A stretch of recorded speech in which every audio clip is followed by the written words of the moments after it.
Bună ziua, frumoși mei berbeci! Bine ați venit, dragii mei! Astăzi vorbim despre provocarea și surpriza lunii septembrie pentru toți cei care aveți soare, luna, ascendent sau Venus în berbec. În același timp, vă recomand să vedeți etalarea unde voi aveți luna, ascendentul sau Venus pentru a completa cât mai bine această provocare și această surpriză. Începem cu provocarea, să vedem care este ea și cum putem ajuta să treceți cu bine și o vom lăsa să iasă singură. Provocarea lunii septembrie pentru berbecii mei frumoși. Să vedem. Ok, wow, ia uite ce provocare minunată. Dragii mei berbeci, sunteți provocați să fiți stăpâni pe voi, să fiți creativi, să fiți cea mai bună versiune a voastră, îmi vine să spun.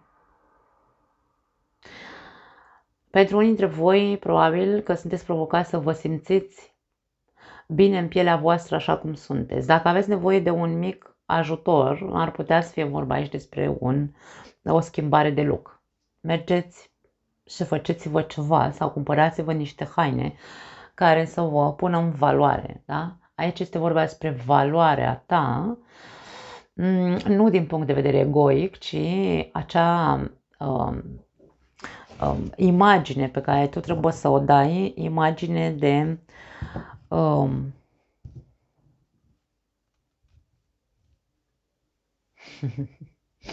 e puțin spus rege sau regină, da? Nu mă interpretați greșit. Nu mergeți către egoism sau către egocentrism sau narcisism sau vanitate sau nu.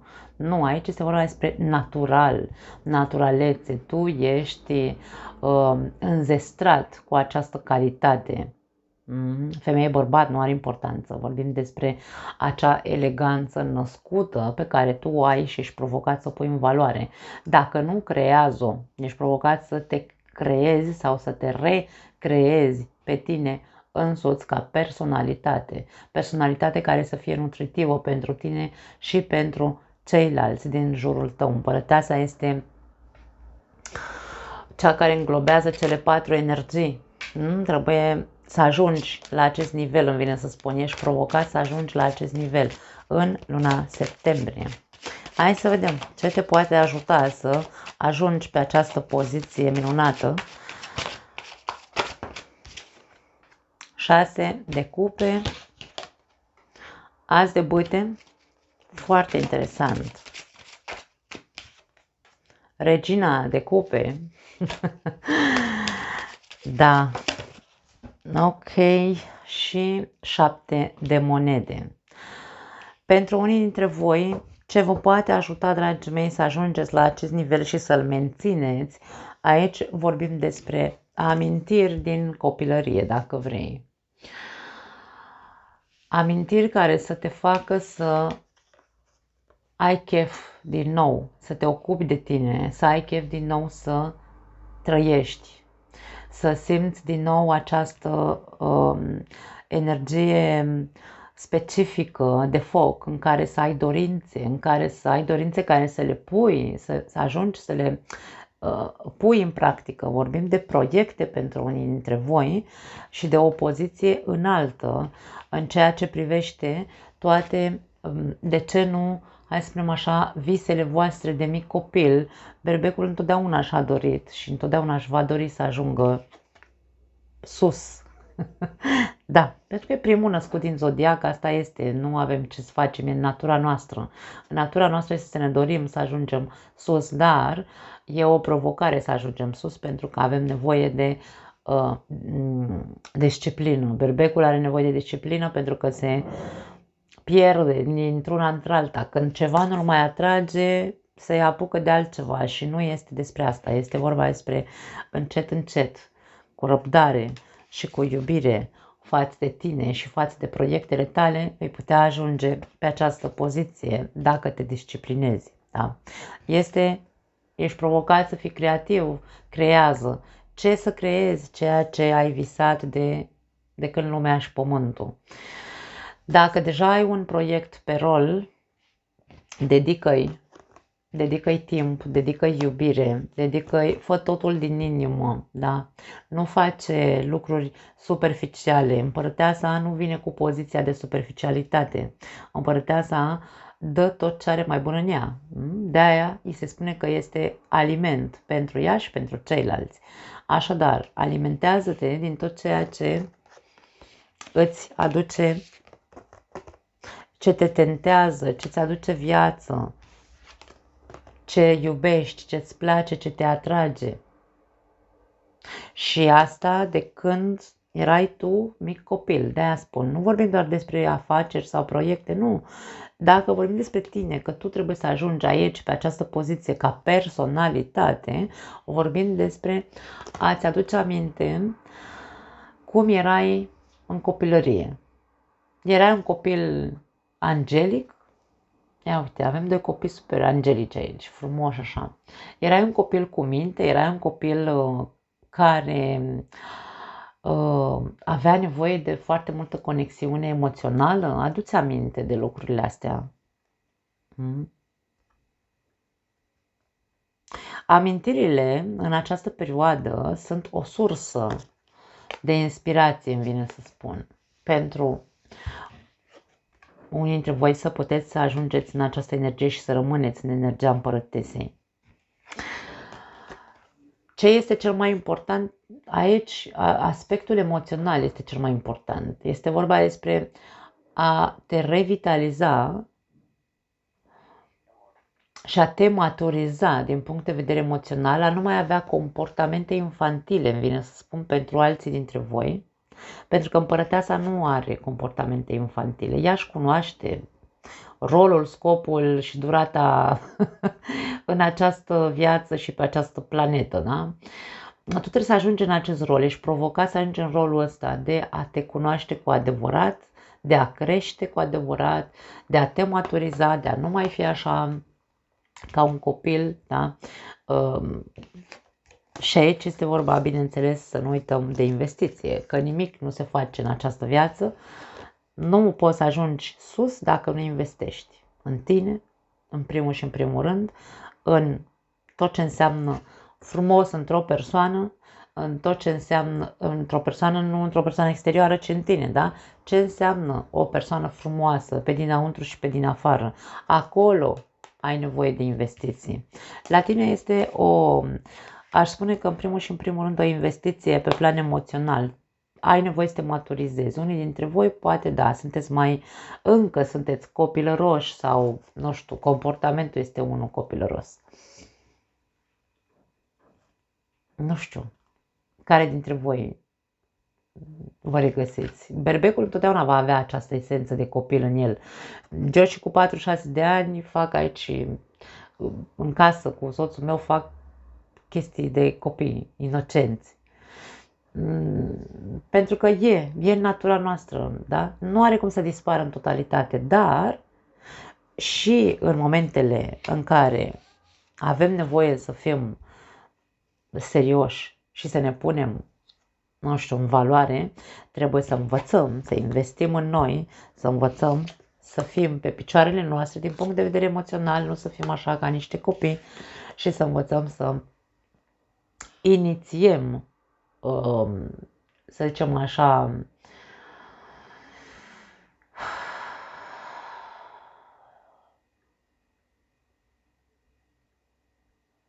îmi vine să spun să transformăm, pentru că focul înseamnă transformare într-un fel sau altul. Da? Să facem saltul, să inițiem o nouă personalitate sau o nouă poziție socială. Este vorba despre vitalitate. Observă-te, îmi vine să spun, observă-ți comportamentul, observă-te pe tine ca persoană, pe interior, pe exterior. Dacă nu-ți place de tine, investește în tine. Dacă ai nevoie să slăbești, dacă ai nevoie să, nu știu, după cum am zis, să-ți faci o schimbare de look, dar treci la acțiune. Băta înseamnă acțiune. Pentru că poate tu, da, de foarte mult timp îți dorești, aoleu, eu mi-aș dori să fiu nu știu unde, să fiu nu știu cine, să construiesc nu știu ce. Ok, ai toate posibilitățile astea, dar de acționat acționezi sau doar stai așa să vezi pică pară mălăiață în gura lui nu tăfleață, cum se zice, da? Provocarea este să treci la acțiune ca să ajungi pe această poziție pe care ți-o dorești. Nu mai sta să pierzi timpul. Pune mâna și fă ca lucrurile să funcționeze. Dacă ai stat și ai pierdut timpul, da? Și te-ai complăcut așa cumva, spunându-ți că stai că nu sunt pregătit, stai că aici avem o vulnerabilitate, da? Într-un fel sau altul. Asul de spade zice, nu, gata, ajunge cu prostiile astea, hai să punem mâna să facem. Pentru că dacă cunoștințele le avem, pentru că, na, poate, nu știu, ai studiat ceva, ai făcut ceva. Dacă vorbim din punct de vedere material, să devii mai pe picioarele tale, mai abundent, mai prosper, mai așa. Ai făcut investiții de ceva vreme, cel puțin 6 luni de zile, da? De ce să mai stai așa, să pierzi timpul și să nu treci la acțiune? Deci ești îndemnat să mergi către această abundență, prosperitate și poziție socială prin acțiune, a nu mai pierde timpul. Cam asta aș putea să spun în cazul în care vorbim despre o provocare pe plan financiar, da? Foarte interesant. Hai să vedem surpriza. Ia uite, o surpriză interesantă. 5 de bâte. 5-ul de bâte poate fi o surpriză. Uite niște persoane care te bârfesc, de exemplu, ar putea să fie aici. Sau niște persoane care sunt pe contră. Tu spui ceva și ei interpretează lucrurile. Aici nu se înțelege lumea. Aș spune să nu te lași tu. Surpriza e că dacă vine către tine sau dacă tu auzi niște bârfe la adresa ta sau sunt persoane care te provoacă într-un fel sau altul la o contră, ceva nu intră în joc, îmi vine să zic. Nu. Vezi de treaba ta, fii tu mai inteligent. Poate că de aia aici ne spune ca provocare să-ți păstrezi așa poziția asta, să încerci să o păstrezi. Hai să vedem cu ce vine surpriza asta în afară de bârfele astea. Cavaler de bâte. Nu neapărat să fie bârfe, poate fi, dar nu rămânem doar la nivel de bârfă. Roata norocului, caleașca.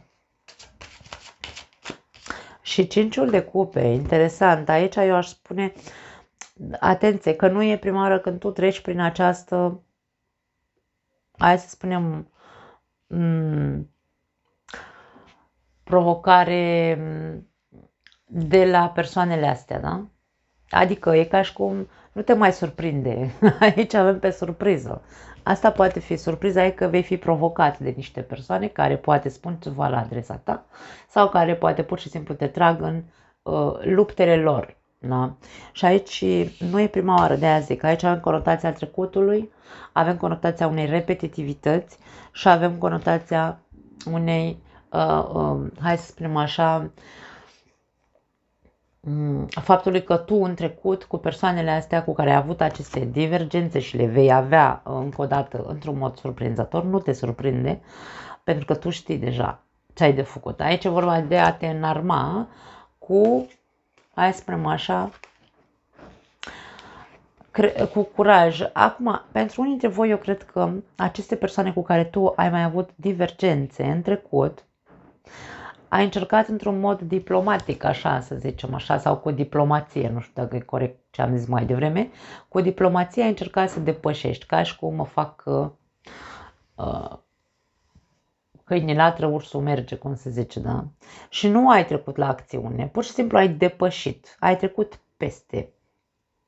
Ei bine, acum se repetă aceeași scenă, dacă vrei,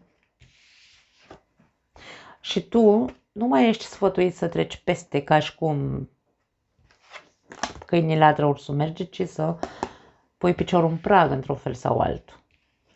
Pentru că dacă nu rupi odată această roată, această repetitivitate, te vei reîntâlni și reîntâlni mereu în același punct cu aceste persoane. Nu știu cine sunt aceste persoane, poate fi oricine. Poate fi un prieten, poate fi cineva din familia ta, poate fi un coleg de muncă, nu are importanță. Cineva care aici este pe contră, da? Cu care tu nu te înțelegi și poate nu te înțelegi niciodată. E momentul, în ciuda, hai să zicem așa, durerii, pentru că poate nu este ușor să pui piciorul în prag, poate nu este ușor să pui o distanță între tine și persoanele astea sau persoana respectivă, poate nu e ușor să, da, pentru că aici avem tristețe, ca și cum ți se rupe sufletul să pui piciorul în prag cu persoanele astea sau cu persoana asta. Ce ți se spune este să o faci, să ieși odată din cerc, pentru că vei continua să rămâi în această poveste și probabil că în timp vei vedea că cel care va pierde sau va fi dezamăgit sau va suferi, vei fi tu. Și ți se cere să treci la acțiune cu curaj, să spui ce ai de spus, luptă pentru poziția ta, dacă e vorba despre niște bârfe.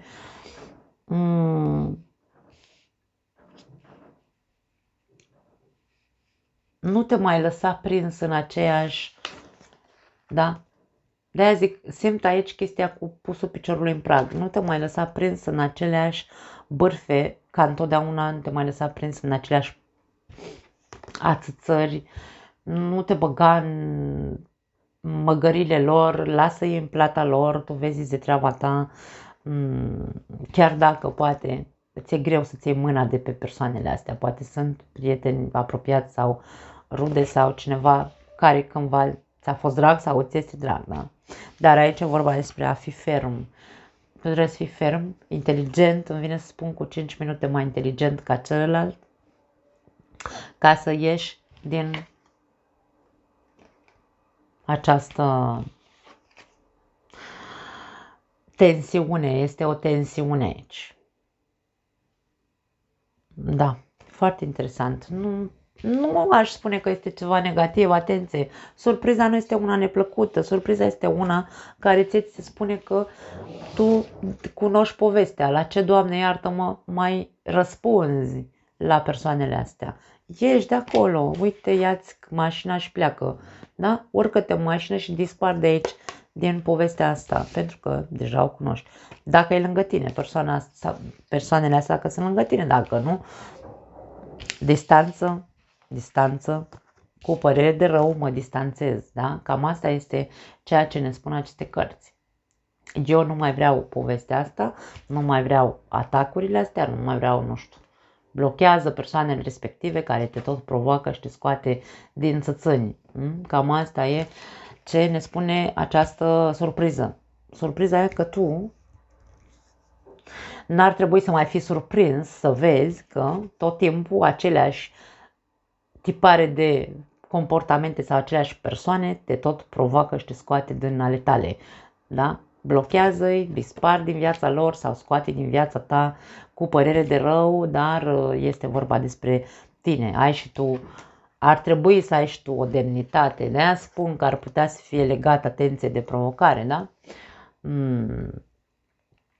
Ești provocat să te maturizezi și dacă vorbim despre persoane din trecutul tău, dacă are legătură cu provocarea și sunt persoane din trecutul tău pe care tu le-ai iubit, aici avem o figură feminină, poate fi vorba despre o soră, nu știu, o mătușă, o verișoară, o vecină, o prietenă bună din copilărie. Dragii mei, dacă e vorba despre asta,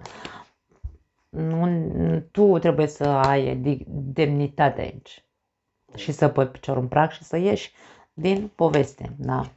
Foarte interesant. Nu mai am altceva. Vă pup. Ne vedem data viitoare. Ciao.